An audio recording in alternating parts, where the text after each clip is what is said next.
பாருங்க பஜாஜ் ஆட்டோ ரிசல்ட்ஸ் வந்துச்சாமா net profit 9% போயிருக்கு. சரி அதெல்லாம் இருக்கட்டும். ஆனா ஸ்டாக்கோட பிரைஸ் 12% கம்மியாயிருக்கு. பாத்தியா? ஆமா அது ஏன் அப்படி நடக்குது? இப்ப நம்ம மோது கரோட்டத்தை பத்தி பார்க்க போறோம்.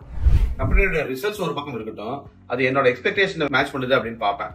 ஃபார் எக்ஸாம்பிள் இப்போ 800 கோடி ரூபாய் வரும் அப்படின்னு எதிர்பார்க்கறேன் அப்படின்னா அது 500 கோடி தான் ரீச் ஆச்சு நிகர லாபம் அப்படின்னு பார்த்தோம்னா அது என்னோட எக்ஸ்பெக்டேஷன் மீட் பண்ணல. இதனால கண்டிப்பா ஸ்டாக் பிரைஸ் வந்து கம்மியாக தான் ஆகும். குவார்டர்லி ரிசல்ட்ஸ் பேஸ் பண்ணி நான் கைடன்ஸ் அண்ட் கமெண்ட்ரி கொடுப்பேன். கம்பெனியை பத்தி ஏதாவது பேட் நியூஸ் வந்தாலோ இல்ல கைடன்ஸ் வந்து ரொம்ப வீக்கா இருந்தாலோ அந்த ஸ்டாக் பிரைஸ் வந்து ரொம்ப கம்மியாகும். சார் ஃபிகர்ஸ் வாட்ச் பண்ணிட்டீங்களா? இல்ல அப்புறம் ஸ்டாக் பிரைஸ்லாம் ஜாஸ்தி ஆச்சுன்னா கண்டிப்பா என்ன மாதிரி இன்வெஸ்டர்ஸ் எல்லாம் ப்ராஃபிட் வந்தா புக் பண்ணி போயிட்டே இருப்போம். அதனால டெம்பரரியா ஸ்டாக் பிரைஸ்ல கண்டிப்பா கம்மியாகும்.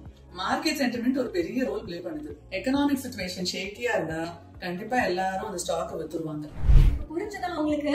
எந்த நிறுவனத்துக்குலாம் நல்ல குவார்டர்லி ரிசல்ட் வந்ததுக்கு அப்புறமாவும் பங்கின் விலை கம்மியா இருக்குன்னு கமெண்ட் செக்ஷன்ல சொல்லிருங்க.